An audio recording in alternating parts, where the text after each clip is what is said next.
Olá! Dentro da nossa série de vídeos sobre obras e pensadores indispensáveis para compreender o mundo contemporâneo, hoje vamos falar de Henry David Thoreau, norte-americano nascido em Concord, Massachusetts, em 1817 e falecido em 1862 no mesmo local. Thoreau teve uma vida curta e relativamente pouco divulgada durante o período em que ele viveu. Mas tem uma obra muito importante, que tem sido lida e relida desde sua morte, ao longo, portanto, dos séculos XX e agora no século XXI. E o que é que faz com que Henry Thoreau seja tão importante como pensador, ao ponto de ser tido pelos norte-americanos como um dos pilares da sociedade e do pensamento daquele país? Thoreau foi, antes de mais nada, um pensador dos direitos civis. Thoreau foi o inventor do que se chama hoje de desobediência civil, uma técnica pela qual, usando uma metodologia pacifista, sem enfrentamento violento, contesta-se eventualmente aquilo que é uma ação arbitrária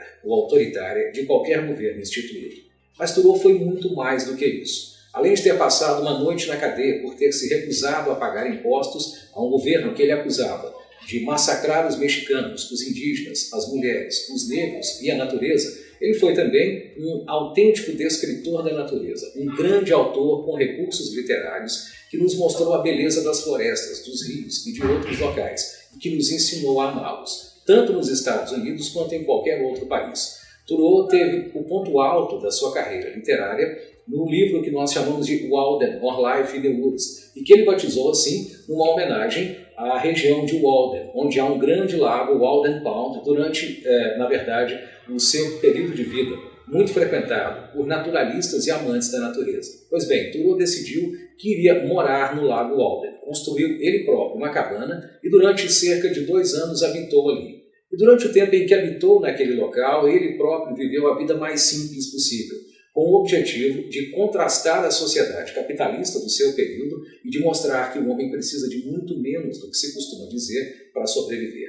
Nesse livro fantástico, aqui numa tradução de Astrid Cabral e numa velha edição da Global Editora, mas existem outras disponíveis, por exemplo, da LPM Editores, que você encontra em formato de bolso. Nesse livro magistral, Walden, ou A Vida nos Bosques, Thoreau nos mostra muitas vezes como o homem pode ser mais autêntico. Ele mostra como o homem pode ser capaz de transcender muitas vezes os preconceitos e o pensamento pequeno e mesquinho que o capitalismo às vezes infunde nas pessoas. O Walden é considerado uma bíblia, entre aspas, do pensamento pacifista. Foi com base nesse livro que Mahatma Gandhi desenhou a estratégia de libertação pacífica da Índia em relação ao domínio inglês. Foi com base nele que um ativista importante como Martin Luther King Jr., nos anos 50 e 60, decidiu também estratégias pacíficas de boicote a empresas que praticavam a segregação racial nos transportes públicos norte-americanos. E foi com base nesse livro importantíssimo que também se desenharam estratégias como, por exemplo, as que Leon Tolstói, o grande autor russo e também um pacifista, estimularam muitas vezes a defesa dos pobres e dos oprimidos naquela Rússia czarista do final do século XIX, do início do século XX. Thoreau é, portanto, um pensador fantástico, e esse livro consegue reunir na mesma proporção a beleza literária, a profundidade do pensamento e até o conhecimento científico.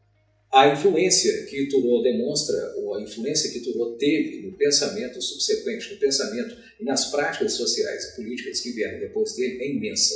Além, na realidade, de Martin Luther King Jr., de Mahatma Gandhi, de Leon Tolstói, na Rússia czarista, nós temos muitos movimentos atuais que podem, de certa forma, ser considerados uma derivação de algumas das ideias defendidas por Thoreau. E temos também algumas práticas individuais ou algumas ações individuais que são notáveis e que também têm uma experiência muito diretamente inspirada em Thoreau.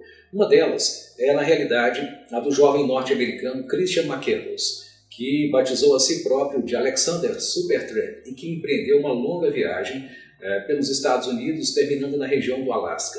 Isso levou o jornalista americano Jon Krakauer a elaborar um livro sobre a história de McCandless, que termina seus dias no Alasca, numa situação em que ele morreu, infelizmente. Mas ele reconstitui isso Na Natureza Selvagem, que depois viraria um grande filme com Sean Penn na direção, um filme que venceu, aliás, mais de um Oscar.